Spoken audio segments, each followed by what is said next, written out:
Hello, everyone. Welcome back to another episode of Overpriced JPEGs. I'm Carly Riley, and as I mentioned on a previous episode of this show, I really want 2022 to be the year that we explore NFTs beyond PFPs. No shade on PFPs, not to say there aren't amazing communities coming out of what are traditional PFP projects, not to say there isn't amazing art coming out of traditional PFP projects, but it is to say that I want to explore some of the further depths of what NFT technology is and can do, and what kinds of projects and categories of projects I think are really here to stay. Nothing could fit this categorization, let me say, more than my guests today and their project, which is the Get protocol, an NFT blockchain ticketing protocol that is just what it sounds like. It allows concert venues, it allows ticket issuers to issue NFTs as their tickets.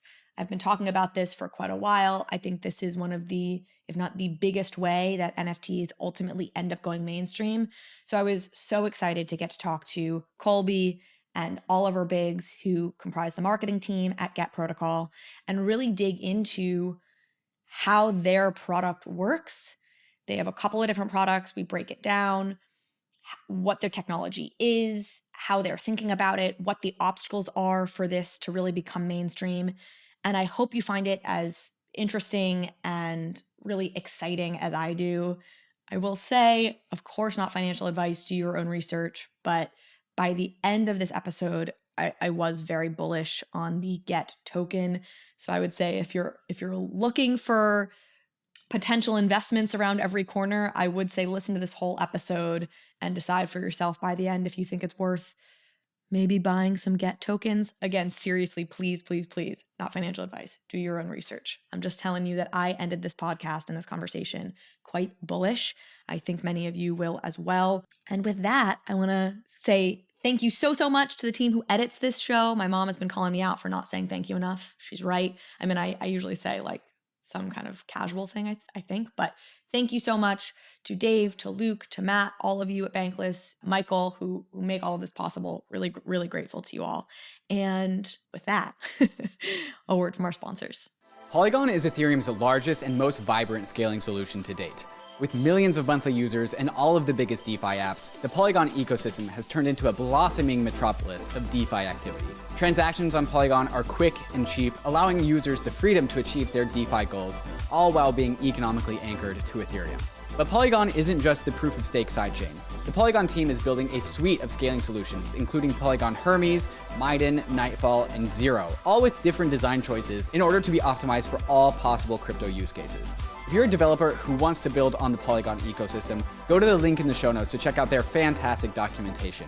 And if you're a user who just wants to experience fast and cheap DeFi, you can bridge over your ETH or other tokens and start playing around with any of the thousands of applications that are available on Polygon.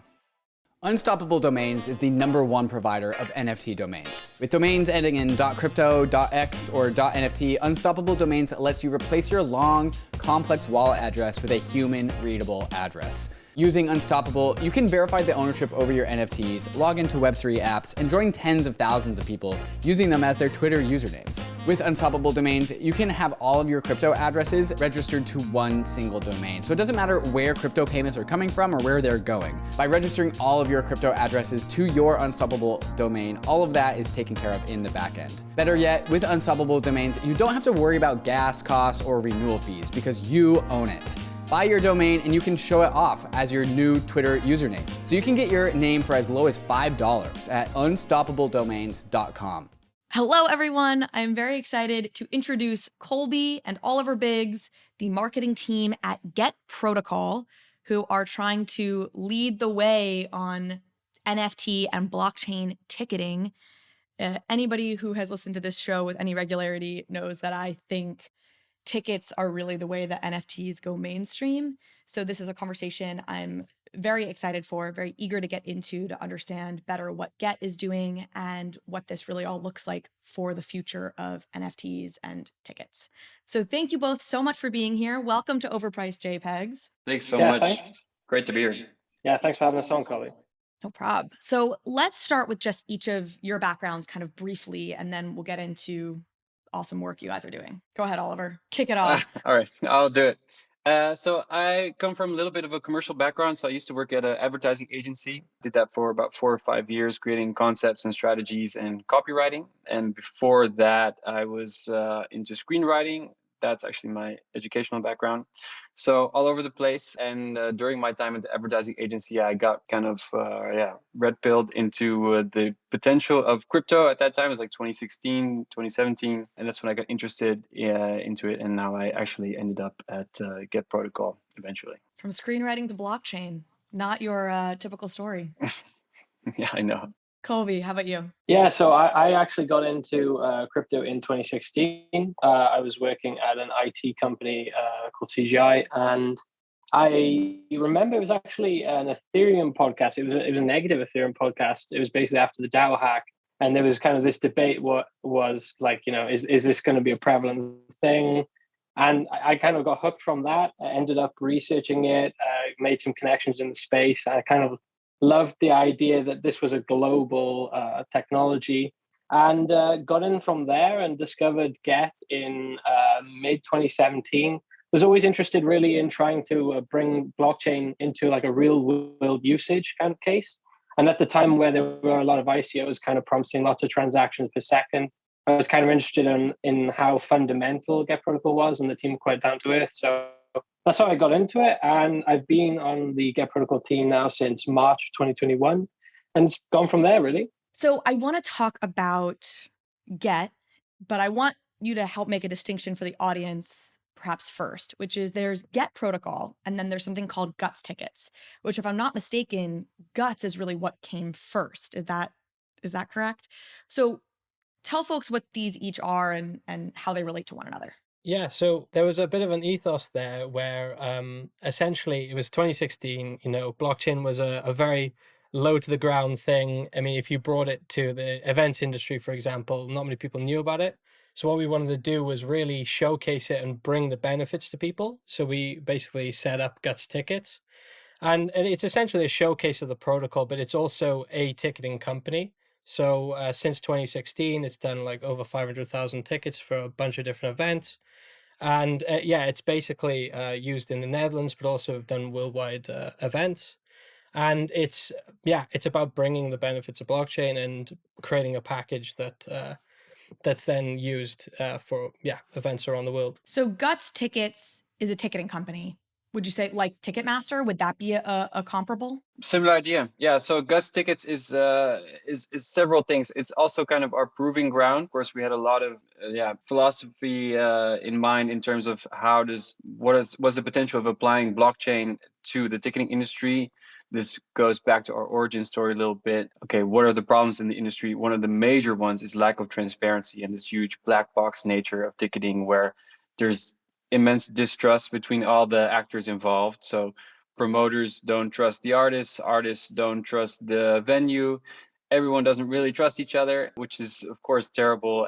And here comes blockchain with its huge promise of transparency. So that's how our founders actually first got into the idea of it, how about you take this new technology that promises transparency and accountability and merge it with this industry, this huge industry that is suffering from lack of trust and is actually there's so many stories about people getting ripped off or scammed or there's endless amounts of topics to go into there and see if it fixes stuff. So I heard a conversation with Martin, who's one of the co-founders, and it sounds like he'd become sort of enamored with blockchain technology back in 2016.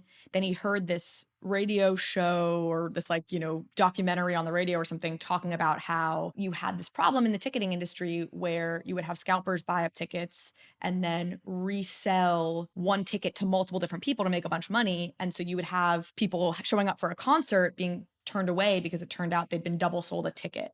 And he looked at this problem and said, okay, blockchain can solve this. And that's when he set up Guts tickets, where you basically have, I'm sure it wasn't called this at the time, but NFT tickets, right? Tickets that are connected to the blockchain so you can verify them, you can't double sell them, et cetera. So is that the the kind of basic premise, origin story. I see this problem. Here's the solve for Guts tickets. Pretty much, yeah. It's even, I think, more basic than that. I was listening to a podcast. Indeed, he was like a lawyer at the Dutch central bank, so pretty far off from the blockchain world. And he listened to all these problems they were having, and then I think he Googled blockchain tickets, and no one was doing it. So then he was like, "Oh crap! Now I gotta go do this." Well, apparently, this is my job now. Yeah, I'll do it, and off we went. Okay, so that I think gives people the basic sense of Guts tickets, which we'll talk a whole lot more about. Explain where Get Protocol, which is where y'all say you work, like how does what is that? How does that fit into this puzzle? Yeah. So Get Protocol is essentially the underlying infrastructure, right? So whereas Guts tickets is kind of the showpiece for the protocol, the Get Protocol is the infrastructure, right? So as it's evolved, we've kind of built, I mean, what we would call kind of great ticketing infrastructure. And that it covers like the blockchain side of things, the NFT side of things, the complete digital ticketing solution, and wrapped it all into a protocol that has grown over the years. So whereas it started out with blockchain ticketing for the transparency, for being able to verify things on chain, that's kind of grown now into two specific products: our white label and our digital twin, and those are kind of like not owned, but sort of created under the Get Protocol name. I'm struggling to wrap my head around this. So let's do a specific example. Unless Oliver, do you have something you wanna say further to draw that distinction between the Guts ticket side and the Get Protocol side? Definitely. So a way to look at it, I think, is the Get Protocol is the backbone, and Guts tickets is the application. So Get Protocol is the full product suite essentially of everything that's possible with in terms of blockchain ticketing that we offer. And then Guts tickets is basically our own iteration on this, and proof of concept in a way, and also our sandbox in a way for trying out our theories about how does blockchain ticketing work in the real world. We surface hundreds of clients every day, non-COVID, of course, and it really gives us a sense of what are real world users looking for.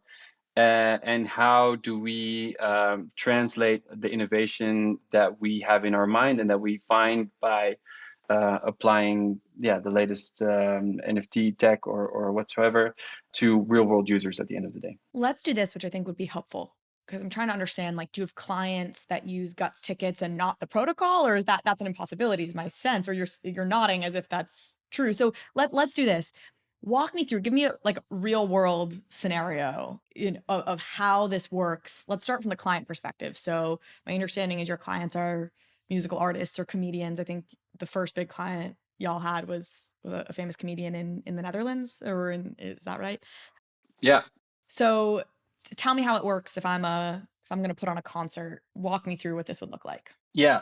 So basically, the short answer to that is exactly like what you're used to right now. So we put a lot of time into really making the system very user friendly to the end user, mostly because they just want to buy a ticket and go see the show, and you don't want to bother them with all sorts of evangelical blockchain wisdom, even though we're sure it's going to make their lives better. But basically, the event organizer that works with us just puts on a show. So they set up a ticket shop through our system. They have a dashboard.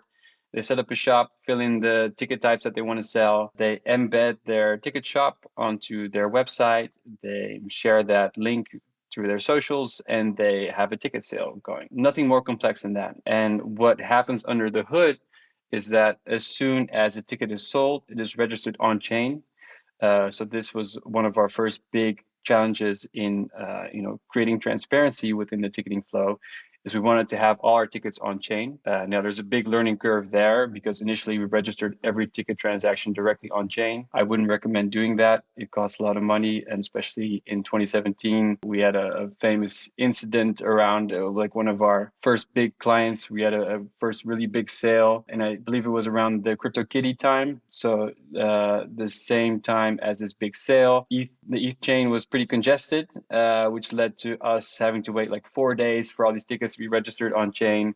We paid tens of thousands of dollars in gas fees. Not a super scalable business model, of course. Those damn cats. I know. I joke because Mac Flavell, who conceived of CryptoKitties, was on this show and talked about how much hate he got around that time, basically for this reason, for like breaking Ethereum and clogging the network. And so it's He's a still funny getting callback. it. Yeah, He he's has still to live with getting it. Yeah. Yeah. No, but you learn from there, and you have to iterate on the concept, and you have to figure out a way how is this going to scale with your business. And of course, we're servicing real world clients, and you can't really go to them and say, "Oh, sorry, it was a huge CryptoKitty thing this weekend." You need to really get them their tickets and make sure it works, especially with our ambitions of going globally, and we have real users around the world. So you iterate on that, and that's how we got to today, where we're using Polygon for scaling efficiency and cost efficiency. And here we are now. We're at a position where we can easily sell tens of thousands of tickets a day, thankfully, and much more in the time to come. Okay, let me see if this is a correct articulation of the different products and how they use, because I think I want to make sure that's really like clear and nailed down for folks, so we can dive into the guts of this, pun intended, as we move forward. So if I'm an artist, I'm a comedian, and I come to y'all, I can use the protocol kind of makes this run. The gut token is sort of like the transaction fee that keeps the network moving forward. I'll set up using sort of y'all's tech, a website through which I'll sell my tickets. I then embed that site through, into my website. And ultimately what I'm selling you is a guts ticket, is a Carly Riley guts ticket. And sort of the back end of that is using the get protocol. So that's one use case, it sounds like. Is that correct? Yeah, roughly. Yeah. Okay. So that's one use case. So Guts is essentially one of our white labelers. So we designed Guts. Yeah. This is what I want to explain for folks. Alternatively, I could be Ticketmaster and I could come and say, I don't want Guts tickets because I already issue tickets. I am a ticket issuer, but I want to take your technology and your blockchain technology that you've created via Get protocol, and I want to buy or lease that in like a white label capacity so that I, as Ticketmaster, can leverage the same technology for my customers and my clients as y'all do. And so now Ticketmaster and Guts are sort of competitors, both using the Get protocol. Is that the relationship? Boom, I think we got there. Hopefully the audience finds that as sort of confusing out the gate as I do, and it's helpful to kind of really break it down. Okay, so with that clear, let's now talk about, from consumer standpoint, what this looks like in terms of buying a ticket. And so I have to go through, maybe I'm just going through my favorite comedian's website, or, I go to Katy Perry's website, and that's typical. But the key here is I'm not using probably the usual workflow for myself, which is I'm not going to a Ticketmaster. I'm not going to one of the big ticketing sites in order to do this, correct? Tell me sort of what that process looks like from a consumer standpoint, and why this is maybe where this is a better experience and maybe where this has some shortcomings from a consumer standpoint. Yeah, so we really wanted to make sure that this was as accessible to everyone. So the way it works is, if I was an event organizer, I had an event and I create my ticket shop, I can basically embed that ticket shop into my website, or I have just a URL, they go to that and they just get a normal ticket shop. Now, what we wanted to make sure was, of course, that everyone could use this, right? So if I'm an attendee and I see I want this ticket, I buy it with fiat. It's completely as normal as possible, right? Like exactly a completely normal ticketing process. And if I'm the ticketing company, so say, as you said, like Guts, or if you wanted to sell a ticket, you have your own ticket shop that's embedded, and it's a normal process.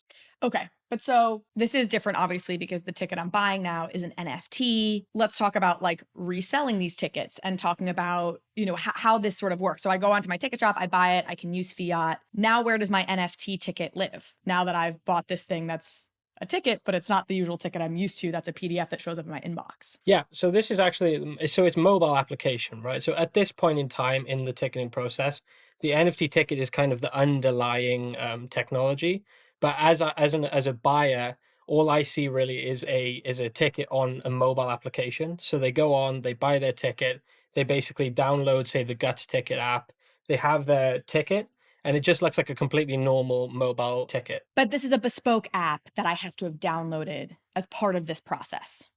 And do all Guts tickets live on the same app? Or like if I'm Taylor Swift and I'm issuing a Guts ticket, or I'm Justin Bieber and I'm issuing a Guts ticket, are those Are those different apps, or it's like all Guts ticket, one app? I can get all of the tickets that use Guts. So yeah, it's all Guts tickets on one app. So every white labeler has their own application, and that's, yeah, they all live on there. Okay. And is there a cool piece of art? Like, do all of the artists you work with, do they, artists as in comedian, singer, do they then pick visual artists to make their ticket look like an NFT? Is that part of the appeal to them, or are they really just doing this for what we'll get into later, which is like royalties, secondary sales, security? Yeah, so they can do, and actually that's something that's been a recent thing. So basically these NFT tickets, they can have bespoke artwork, right? So until recently, those NFT tickets lived on the mobile application, and now those can be claimed by the end user, distributed to the end user's wallet, and that's where that visual side of it comes into play. It's kind of like a collectible. So any event organizer can really create some bespoke artwork that lives as the NFT, as the collectible, so everyone has that kind of memento then when they do claim their NFT ticket. And that's perhaps something we could discuss, the whole NFT claiming functionality. Yeah, I definitely think we should. So this is a new recent, this is a recent development. It sounds like the fact that these tickets are now accessible on sort of an open wallet, or can be moved to sort of an open wallet where everyone can see, which is interesting to me. And because I think the social signaling piece of ticketing, I think, is part of why I think it's such a no-brainer that eventually all tickets will be NFTs, because people want to socially signal that they went to their Beyonce concert beyond just like the drunk selfie they took there, right? Like, you can show this ticket and it's a cool piece of work and it's some artist that Beyonce found. That's like amazing. So yeah, let's talk about that claiming function, if that's sort of the new piece that has allowed for this social signaling component. Yeah, 100%. It goes way beyond that, of course, but the initial part is proving that you were there. So proof of attendance is an obvious one. Imagine how cool it could be if you could have tickets in your wallet from last Nirvana concert or whatever in the past. Those things would have inherent value personally, but also even economically, I would argue. Oh, 100%. You see these tickets from like the Mets World Series 1969 like sell on eBay for a bunch of money. I know. Yeah. So that's a super valuable side of it, which I think relates to a lot of people. And we're in an interesting position where we are dealing with, traditional folks who are already organizing events for many, many years, and artists who have been doing the same. And are integrators around the world who are also dealing with these people. There's a part of education around this topic that lies with us, where we're showing these artists and event organizers saying, hey, there's a whole new world kind of that you can tap into by just putting a little bit more effort into this and thinking further than this cycle of, okay, someone buys a ticket, shows up at the venue, then throws a ticket right into the trash. But instead, it stays with you and it becomes this collectible, per definition, because it's in your wallet. And if the artwork is cool because you thought about it beforehand, that's going to create even more of a connection. And it becomes this, collector's item. And then beyond that, there's a whole plethora of sort of Web3 applications that you can get into in terms of community building and interaction beyond that can then eventually even lead to a new sales cycle. So you kind of get this 360 never ending kind of continuous sales cycle. And that I want to get into as well, the way this can extend fan experiences and, part of the pitch of this being the way it can improve the fan experience. But on this claimable side, because this ties into all of this in some ways, it's the way you verify, right, that the person was actually at the concert. Explain what this claim function is and how it interacts with, for example, resales and updating people. Like, what is the benefit of this claim function? How does it work? Yeah, so this really comes into a combination of the mobile ticketing and like the fully digital ticketing, and then the NFT ticketing and when it's claimed. So with the secondary sale, with the ending ticket scalping, that's kind of a part of the fully digital ticketing mobile application. So we have, for example, a rotating QR code that cannot be screenshot. There's a kind of a validation system there where it's tied to the mobile SIM. And then when in combination with the NFT ticketing and the transparency side of thing, where I can go onto the NFT ticket explorer we have, validate that ticket was legitimate, the price that it was purchased for, even the price of resale, you've got that combination then. And I think it's really that meld of the fully digital ticketing and the NFT ticketing that makes that unique. And then when you have the NFT claim functionality, which is basically if that ticket, when it's checked in at an event, when I enter my Ethereum address, it is then distributed over Polygon to that Ethereum address. when it's checked in at the event. And that's kind of this claim functionality. Okay, yeah, I was thinking the phrase check-in, I guess I was sort of using interchangeably with claim. So it's sort of like checking in for a flight, where like up to the point where you check into your flight, in theory, you could change your flight and you can't exchange it for, you can't sell it to somebody else, but you can back out of it or move it or, cancel it or whatever. But once you've checked in, that's it and it's locked. So what I understand here, and I think what you guys are saying is you buy this ticket through this either online or through this app. You then ultimately have this ticket on this app. That ticket you can resell or not. I guess those are really the two options. And up until the point when you check in. And that happens, does that happen once you're at the event, or you can do it at any point, or you're nodding, so it's at the event? Yeah. So it's the first scan. Okay, so Yeah, you're at the event. Now you check in.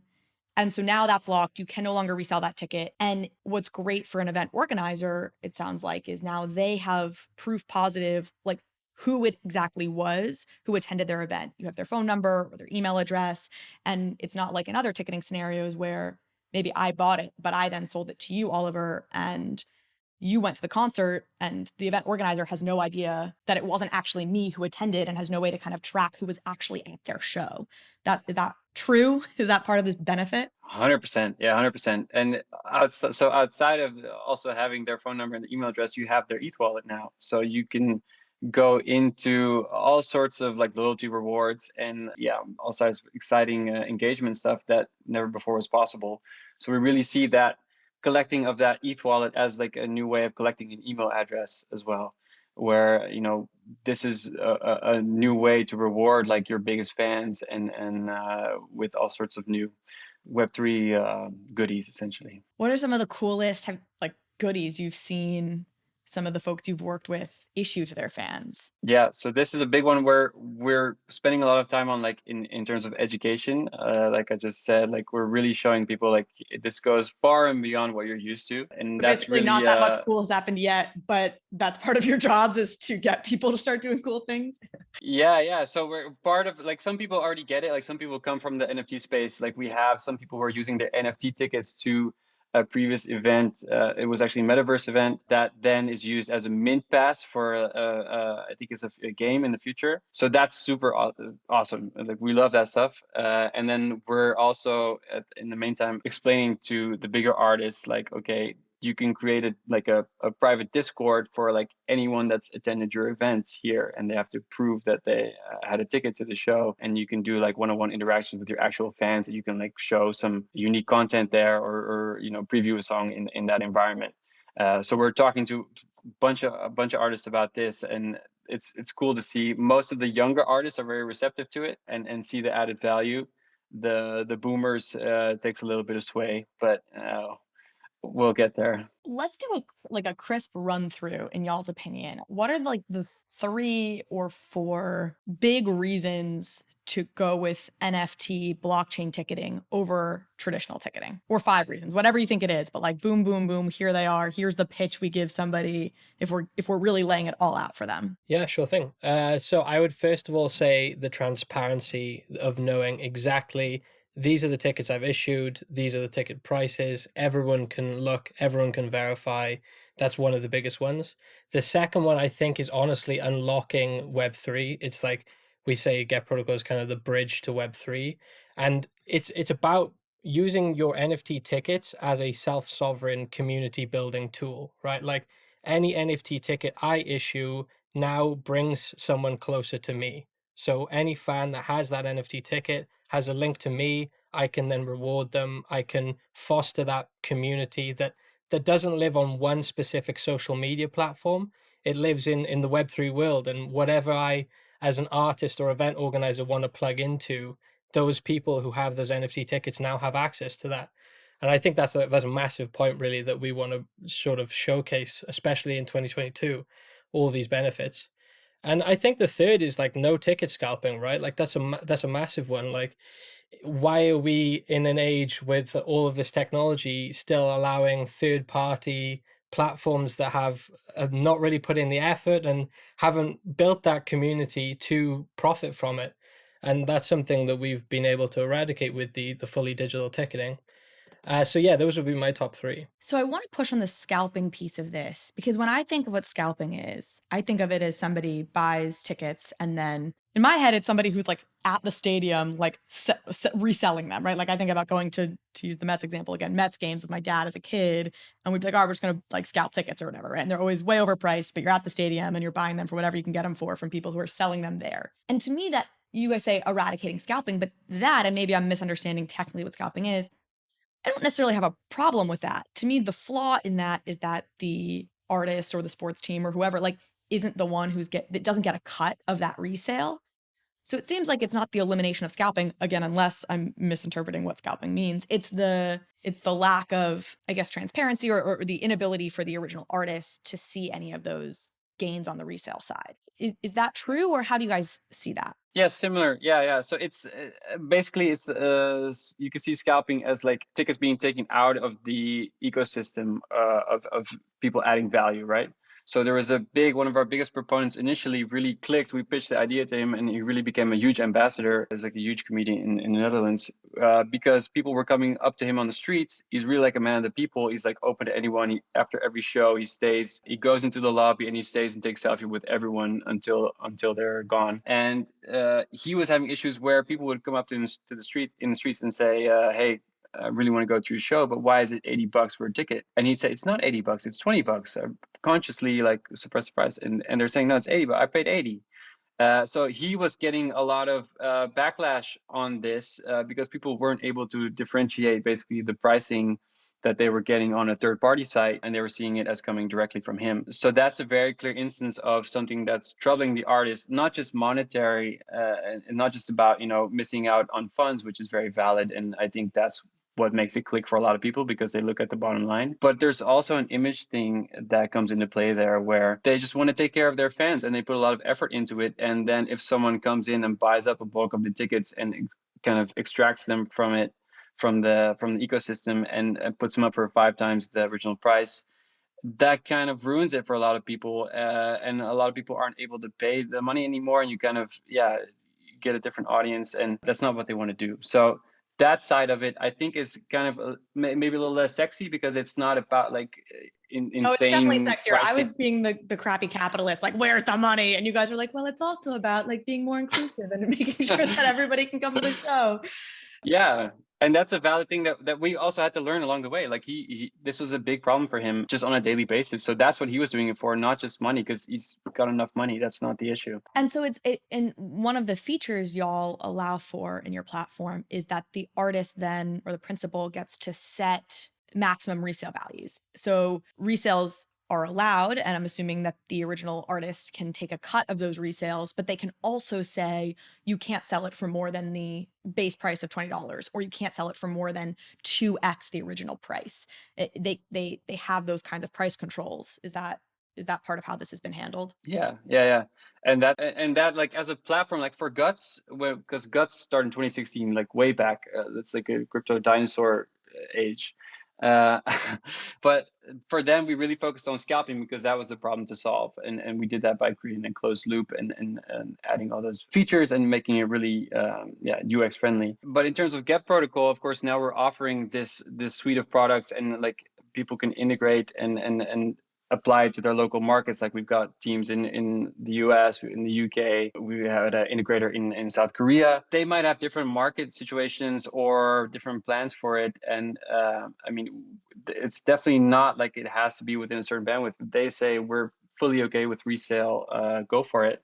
That's up to them. We're unlimited resale, right? Where they say it can be at any price you can resell it. You're saying, again, that's up to them. Yeah. Well, is it up to the artist selling the ticket, or you're saying it's up to if I'm Ticketmaster, I can determine that? Is that what you're saying? So as a white label integrator, you can set those rules, and then you can discuss with your respective clients then who come on board to use your system, their wishes and meet those needs. So it can be individualized to the artist, as well as the ticket issuer can make those determinations. Yeah. And what if I were to list out what I see from my perspective as like the benefits and the selling points for NFT ticketing, my list would probably be fan experience, right? The way you're able to prolong and improve the fan experience this way, which is tied to being able to verify who was actually at your show, as opposed to not really having any idea who rebought tickets. That sort of fan experience, being able to verify who was there piece. To me, the idea of being able to collect royalties as an artist on secondary sales of tickets. And then third is this social signaling, this sort of marketing benefit, which is that now people can show off that they went to your concert. So on this resale piece, artists can artists set royalties and say, hey, I want 10%, 20%, 50% of any resale value of this ticket or more to go directly into my pocket so the reseller isn't benefiting? Or, is that something they can set, those royalty rules? Yeah, so all of the resale value does go back to the event organizer, the artist, the ticketing company, because of the fact it is within that mobile application, that none of the resale goes to any third-party platforms. So it does go directly back to the legitimate parties. Well, but so I guess what I'm asking is, maybe I'm misunderstanding. So if I'm a concert goer, I buy a Katy Perry ticket for $100, and now it's set up so that I can resell that for up to $200. And I'm still within the GET protocol system, I understand, right? So like if I'm going to resell it, it has to be within the website set up for this, or the Guts Tickets site, for example, or GET protocol site. And I now resell that ticket for $200. That $100 profit I made, does any of that go to me? Or you're saying it's set up so that automatically all of that $100 profit goes to, like, if I'm reselling it, it's because I can't go anymore and I want to recoup my money and maybe make a little money on it. So can the artist set that they get 10% of that $100 profit, or how does that work? Yeah, so that's definitely able. Artists or event organizers are able to set the percentage of the resale through the secondary market. So indeed, you as a ticket seller, if you're able to do it up to a certain percentage, then you can do so, and then the event organizer or the ticket issuer takes the percentage cut that they choose and disclose. Cool. Okay. Currently, that percentage royalty that, say, I collect as Katy Perry on my ticket, is that embedded within the smart contract, or that's embedded within the platform? So that's the question. And hopefully that's clear enough, but I can elaborate if it's not. Yeah, so that's part of the fully digital ticketing. So that's less on the contract and the blockchain side of it. That's more on the mobile ticketing, the fully digital ticketing. Because a lot of that comes down to, like the PSP, the payment service provider that they're using, and baked into the fiat system that's available. Would it be ideal if it was something that was more smart contract, algorithmic, automatic, where in theory that ticket could move off of, a GET protocol platform and anywhere? Like, would that be the ideal, but we're just kind of not there yet for any number of reasons, or might not be able to get there for any number of reasons? So I think that's where we're headed, indeed, in terms of, so it's two phases kind of, right? So you can see it as like an internal phase where it's within the system before it gets checked in, and then you have the collectible phase. And then depending on how much effort, I guess, the artist or the event organizer puts into ascribing value to the collectible in terms of utility or visual art, it becomes more and more interesting also to then monitor that secondary market and profit off of that eventually if they want to do that. So that's something that's definitely on our radar in terms of the smart contract element and royalty division of it. And of course, it's totally doable, as we all know. So it's like, it's two steps basically. And this is kind of inherent with our kind of hybrid nature of approaching NFT ticketing. Comes again from kind of our legacy of, doing this for over 6 years and kind of being really with our ear to the ground in terms of what do the normies want, what do the real people want at the end of the day, and how do we service them, and how do we bring all this cool stuff that we are seeing and that we have actually discovered or thought of into their world in a kind of frictionless way, because you don't want to lose clients by kind of overcomplicating things. But you do want to differentiate yourself and the service that we offer with all this cool innovation that we see and are developing. So it's a hybrid approach on that front. And it's only going to get better now because more and more people also in the mainstream event industry are, of course, seeing the light in terms of NFTs and what they can mean.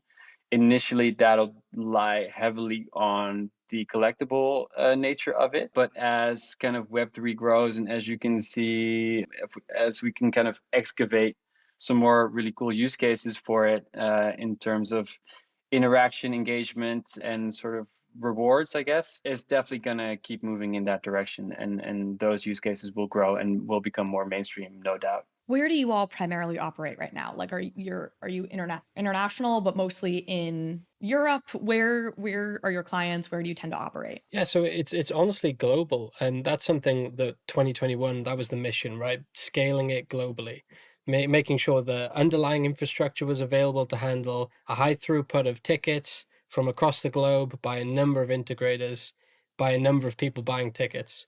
So we have, we have white labelers. We have one in America. We've got one in Korea. We got a digital twinner being integrated, I believe, in Colombia. So it's about bringing it to everyone and making it as accessible as possible.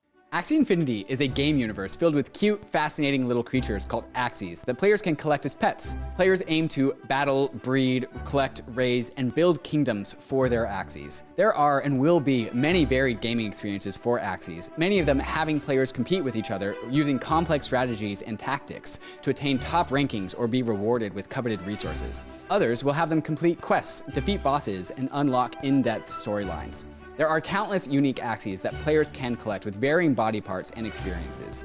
The Axie universe is a player-owned economy where the players can truly own, buy, sell, and trade the resources they earn in the game through skilled gameplay and contributions to the ecosystem. It's a digital nation where people come together globally with their Axies to play, earn, and live. Join the Axie revolution at welcome.skymavis.com.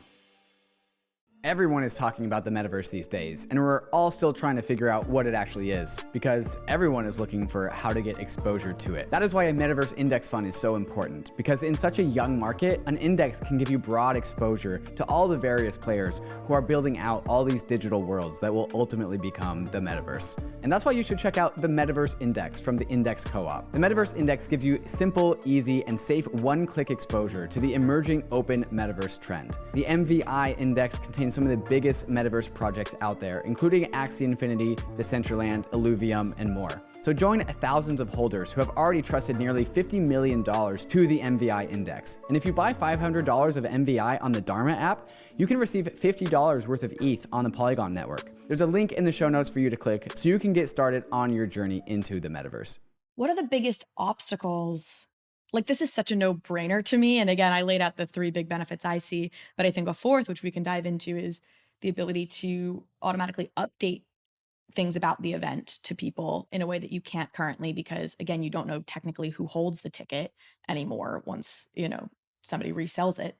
Dive into that. But there's so many benefits to this. It's such a no-brainer. Like, why isn't Taylor Swift, Katy Perry, Justin Bieber, Beyonce, like, why aren't they all doing this already? Yeah, they should check their email. No, it's I think it's a gradual process. I think you have to be realistic about this also in terms of translating. I see our task really as also translating the world of NFTs and the benefits of NFTs and Web3 features to these mainstream artists and their management, who understandably have got a lot going on already. And if you bring them stuff that sounds kind of cool, but maybe kind of confusing or complex, they'll just wait until it's easier. And I think there's a big opportunity for us, which we're doing, and that's showing results in just kind of taking what we see really kind of deep into the weeds of the blockchain space, and comfortably translating that into normie speak, and kind of bringing that into their world in terms of very clear added value, meaning brand engagement or fan loyalty rewards. The bottom line, of course, unfortunately, a lot of it is about money. So your capitalistic instinct is very correct. I think that's very fair, but you need to kind of slowly introduce them to it, and take the time to welcome them into it, and kind of bridge that gap by being very clear and very showing some tangible added value. I obviously asked the question about the obstacles, but I can share a story that I think backs up why this is a little bit of a struggle. Some people know I was the finance director for Andrew Yang's presidential campaign, man ran for president here in the States. And Dave Chappelle, this was back in 2019, I guess, was a Yang supporter, and was going to do a show, and ticket sale proceeds go to the campaign, which was, like, as people can probably imagine, a huge deal for us. We were this underdog candidate, hustling for money, and now Dave Chappelle's going to do basically a fundraiser for you. The only problem was that we couldn't sell tickets through Ticketmaster, because as a campaign, we needed all sorts of additional verification, like KYC on the people who donate to us. You had to be a US citizen. We needed to get like your occupation, like silly things like that we couldn't verify or do via Ticketmaster. So we were selling these tickets through like a bespoke Act Blue page. That's where, that's like the fundraising platform for Democratic candidates here. And we're like, whatever, it's a Dave Chappelle concert, like not going to be a problem. It was a nightmare. We could not sell these tickets out. And this was a show for like Charleston, South Carolina or something. Like, people love Dave. And his manager called me like freaking out at one point, being like, this is a Dave Chappelle show. Like, Dave doesn't not sell out concerts. Like this has to sell out. This is Dave Chappelle. This is crazy. And we couldn't sell it out. And it was, I think it being just a different experience than fans were used to, it was very confusing to people. People are used to just going on Ticketmaster. And so we ultimately had to switch back to Ticketmaster. We weren't able to make as much money on it as we should have as the campaign. Like it's so much more frictious, I think, than people realize to get the masses to change their typical system. And Right.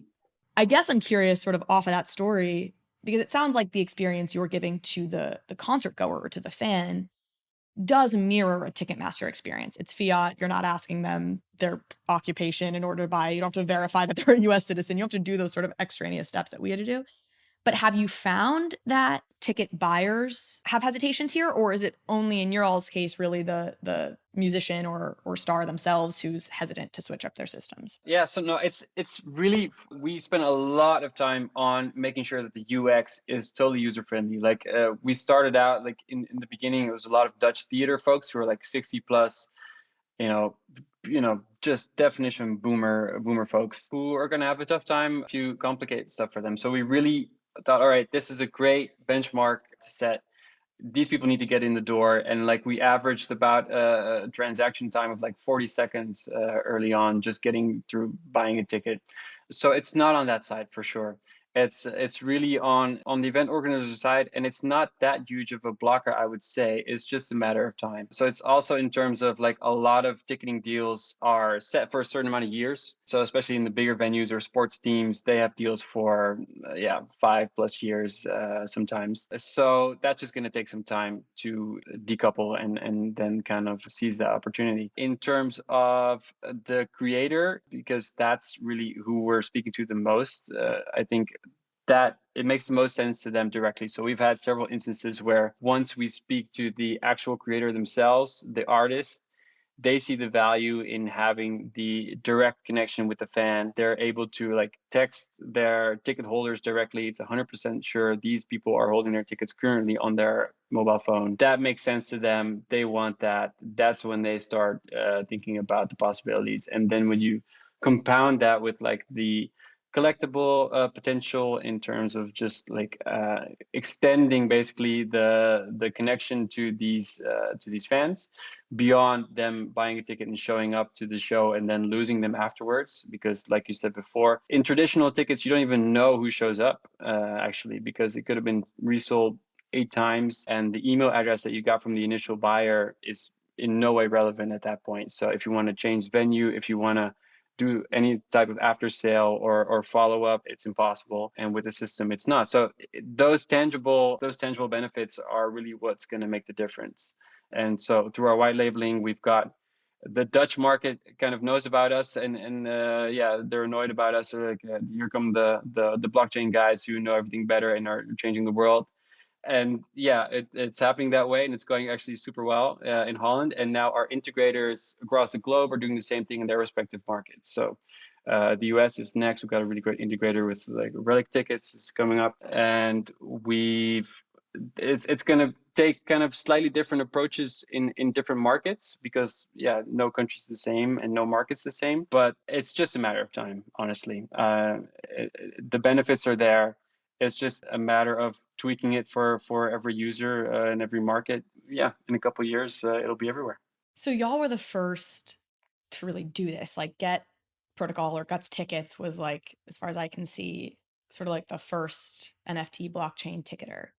But now there are competitors that have sprung up. Can you talk about some of your biggest competitors, and not to make you talk somebody else's book, but maybe so talk yourselves up in comparison, or like how How are you guys approaching this differently than others, or is it all operating this way? What's like the broader landscape for NFT ticketing look like? Yeah, sure thing. So, first of all, I think 2021 has honestly seen a fantastic number of new players in the NFT ticketing space. As a space as a whole, it's grown massively. There's a lot more interest in it, which is fantastic. I mean, I'm of the opinion that a rising tide lifts all boats, you know?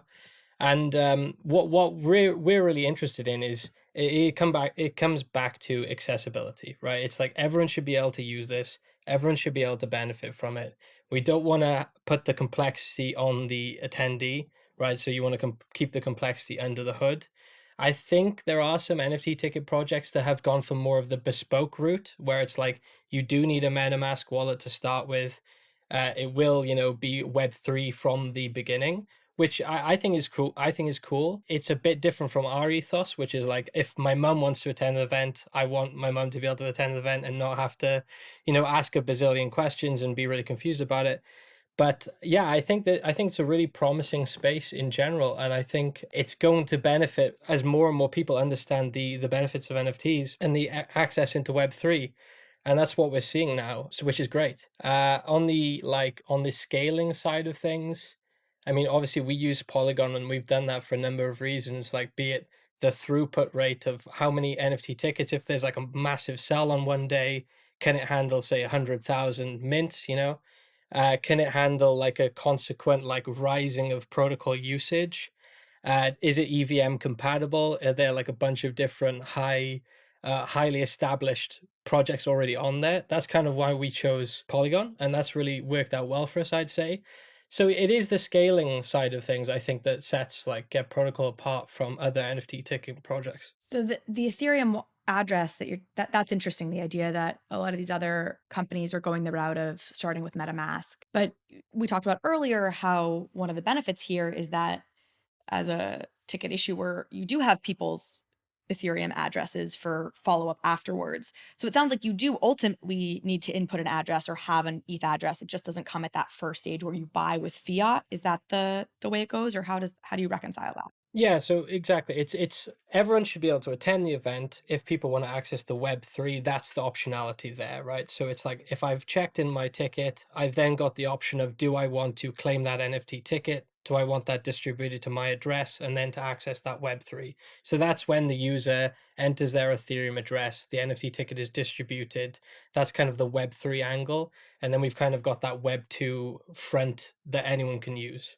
So that Web3 piece is sort of the optional side of this. And at that point is when it's become sort of on chain and a token. Yeah. So do you guys have the percentages for the people who have used your system thus far? What percent end up claiming it and using the NFT Web3 piece of it? Yeah, I don't have the percentages just yet, and I think this will vary greatly per event organizer and eventually per integrator, because we can also see a really big difference between our white labelers. Like, some are really crypto native and are totally forward about this and want to go for it and maximize the potential there and totally see it.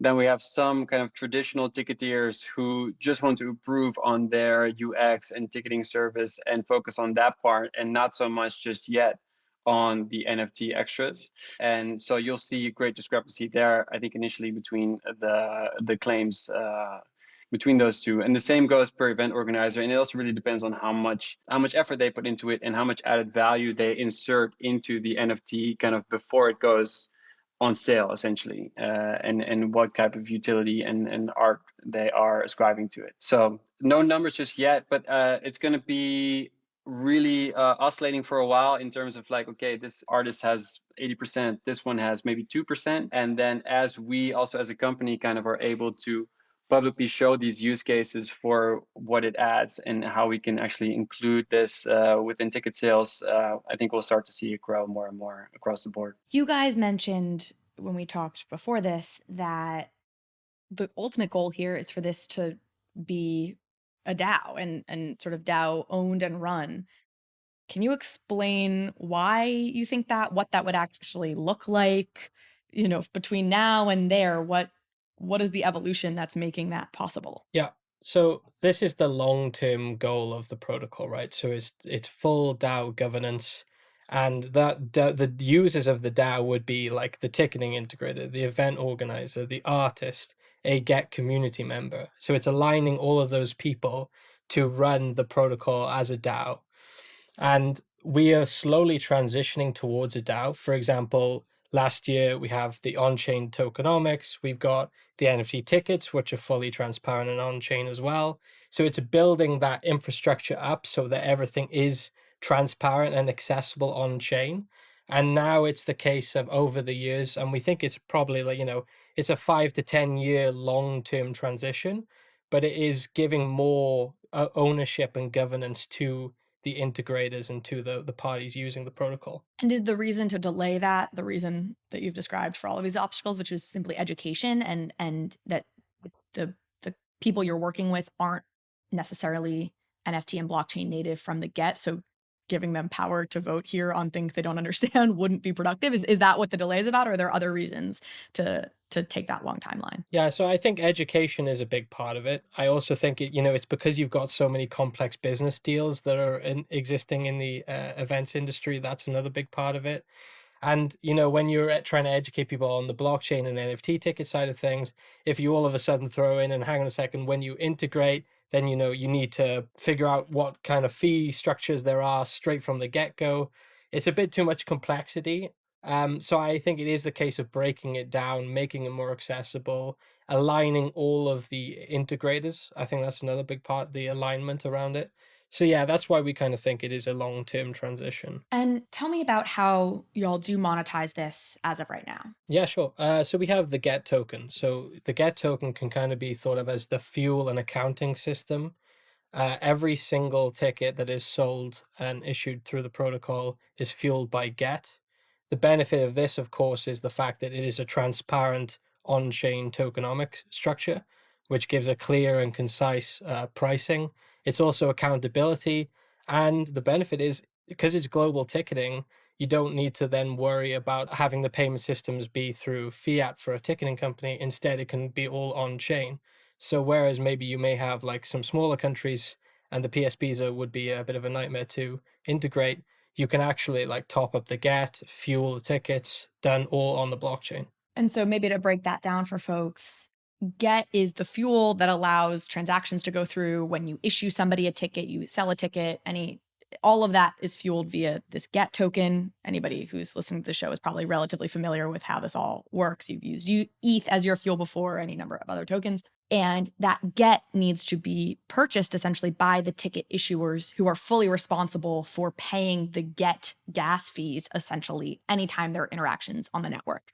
And so y'all earn money on the buying of that Get. Is that basically how this works? So that's how the protocol makes money in terms of like the government structure. There are then off-chain fees for the sort of like the ticketing and business side of things, just how like a normal ticketing company would operate. But yeah, all of the fees and the expenses necessary to run the protocol are done with on-chain accounting via Get. And then Guts Tickets, being sort of a client almost of the Get protocol, has its own set of fees that get issued back to Guts Tickets, essentially. Yeah. Got it. Okay. So I want to close here with going back to sort of the history of this a little bit. And I don't like to overfocus on prices of things, but I think they are interesting. So we're kind of two moments I wanted to ask you about. One, some initial funding for this whole project happened via an ICO back, I guess, probably, was it 2017 when the ICO? Yeah, end of 2017. And I heard Martin, one of your co-founders, describe how they did this ICO for Get during like the ICO craze, and they raised about $6 million through it, which was less than they had wanted to. And sort of his frustration, because he was like, we actually have a product. So many of these other ICOs are launching and have nothing. It reminds me of NFT things going on today, right? Like have no real clear vision, and they're raising $50 million. Why do you think Get sort of ICO fell below the kind of original goal? What was the obstacle there? Yeah, so honestly, a lot of it was timing. If you look at when it actually happened, it was like right at the peak of the craze of the 2017 ICO bull run. And when it actually did then occur, we had that kind of the whole meltdown. So I think a lot of it was timing. Another thing was honestly the fact that at that time, we were aware that this was a thing we were going to build. This was very much early doors, and we didn't want to sort of, I guess we had a bit of a Dutch mentality, which was like, okay, we'll promote what we have, build, promote then what we have. Whereas at the time, that kind of gets drowned out a bit. I don't want to pinpoint any specific projects, but I think it gets drowned out a bit by people who are promising the long-term vision and less so what is actually available right now. So you didn't overpromise, and you think that was your problem? It could have been. Yeah. Okay. I believe that. Y'all are very earnest people that I could see that hurting you from a, like, when there's all this hype kind of era standpoint. And then also, speaking of prices, this year, I know Get hit this sort of huge peak in March of this year. I think the token skyrocketed to like $9 a token. And it has since sort of seen a kind of steady decline back down to around $2 a token. What do you attribute that to? Like, tell us the story of the last, whatever, year and sort of what that has all represented. Yeah, it's pretty crazy. I think you need to zoom out a little bit further than that to get the full story. So we were at 30 cents for what seemed like ages, multiple years. There was a joke amongst our community members that we were a stable coin. And of course we weren't. And then we caught, of course, a lucky break because we were working on NFT ticketing. And of course, the NFT boom then happened. And we were like, whoa, well, we're actually extremely well positioned to catch this wave. So we got caught up in that. And I think a lot of people started to see the use case, started to see utility for it. And we, saw a huge uptick in terms of interest in our services and also just in social chatter, Reddit, stuff like that. So that's when it showed up to, I think it touched $10 briefly, which we had a promise that we would get tattoos at $10. So I think we do have that. Not yet, but you made the promise, so the promise is out there. Yeah, we need to do it at some point. What's the tattoo? Like the number 10, or what's the? It's gonna be the Get logo, I think, which I could live with. I could tell my grandchildren that. Yeah. So then it was at 10, which is like briefly. Then it went down and went back down gradually, and then it kind of now at around $2. It was at 3 for a while. I would really describe that to also, we have a very clear and transparent tokenomic system that directly relates to the amount of events that we do. And of course, with COVID, the amount of physical events that you can do around the world is quite limited. So we spent the whole pandemic basically onboarding new integrators and getting everyone kind of ready and set up around the world. But then the actual number of events and ticket sales that you can put on is quite limited. So that kind of dampened the continuation of the price rise, just because the daily needs, like we have subgraphs of like, where people can query kind of like the daily usage of the Get token in terms of the ticketing activity. That's super low now, at least is way lower than what we were expecting. And now with kind of like the end of lockdowns sort of coming around the corner, like in October 21, in Holland, everything was opened back up again, and we immediately saw like a huge uptick in terms of usage of the ticketing. And I believe we're going to see the same, let's say, hopefully in a couple of months, or at least later this year, when things start to restrictions start to ease around the world. And I do believe the way we position it, which I personally, as a Dutchman, I'm quite happy about this kind of like honest, direct correlation with our token price to the tickets that we're selling, because that's really the way we designed it. So that also means that once COVID restrictions die down, we should see a huge uptick in terms of usage, and hopefully, who knows, also the token price. So not financial advice, but suggesting that folks might want to go get some Get. Yeah, where do folks go to query that number of tickets being sold? Yeah, so we've got two platforms really. So for the tickets, it's our NFT Ticket Explorer, which is explorer.getprotocol.io. I'm gonna have you send that to me. We're gonna put that in the show notes. Absolutely. And that basically gives a real-time, transparent overview of all the ticketing activity. What I really like about it is our product designer, he really made it kind of feel alive. So when you're on there, you actually do see new tickets just sort of pop up in real time. And so you get this like broad overview of all the NFT ticketing activity happening, but you can also select each and every ticket. So if I just want to, I can click a ticket, I can see, the image design, I can see when it was sold, I can see like the resale price, you can see the steps of it, basically, its tickets life cycle.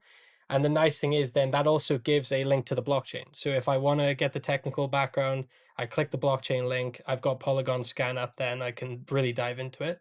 So that's the ticketing side of it. And we've got the tokenomics side of it. So as Olivier mentioned, there's a subgraph. So the graph is like a project. They basically allow you to query an API. You can then see all of like the get tokenomic usage across a number of different queries. Awesome. We will link to those so that folks can go check it out for themselves. Okay, where do you all see, dream scenario, where is Guts Tickets and Get Protocol in 2, 5, 10 years? So in my dream scenario, I would say it is Get Protocol is this decentralized protocol that provides full accessibility to not only a beautiful ticketing solution, but also to Web3, right? It is the Web3 bridge for the events industry. If I'm an event organizer and I want to foster my Web3 community, I issue a bunch of NFT tickets for a bunch of different events. It all connects back to my community. And from then I can plug into a number of Web3 platforms and really foster that community. And just like have it as a self-fulfilling cycle, right? That brings people back to more events. So yeah, and I would say having a bunch of different integrators then all doing that kind of thing.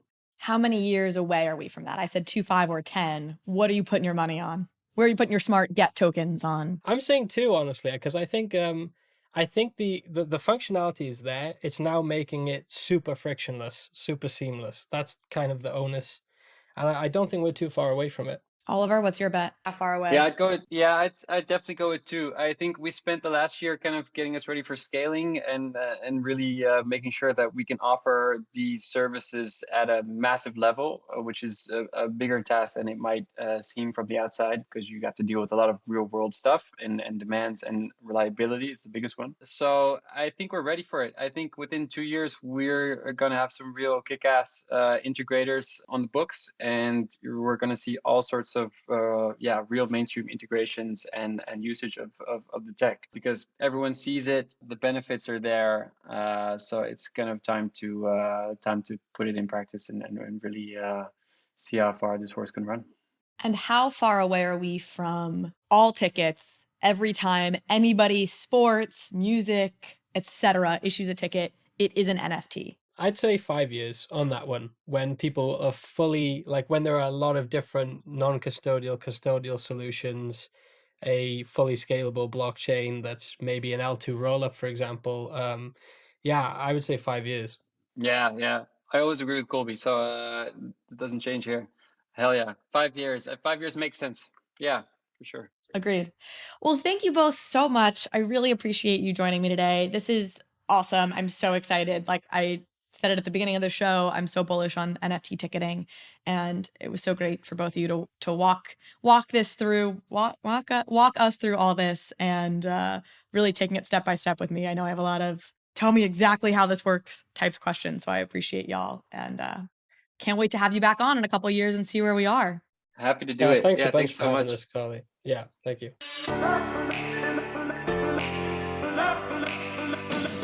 Hey, we hope you enjoyed the video. If you did, head over to Bankless HQ right now to develop your crypto investing skills and learn how to free yourself from banks and gain your financial independence. We recommend joining our daily newsletter, podcast, and community as a Bankless Premium subscriber to get the most out of your Bankless experience. You'll get access to our market analysis, our alpha leaks, and exclusive content, and even the Bankless token for airdrops, raffles, and unlocks. If you're interested in crypto, the Bankless community is where you want to be. Click the link in the description to become a Bankless Premium subscriber today. Also, don't forget to subscribe to the channel for in-depth interviews with industry leaders, Ask Me Anythings, and weekly roll-ups where we summarize the week in crypto and other fantastic content. Thanks everyone for watching and being on the journey as we build out the Bankless Nation.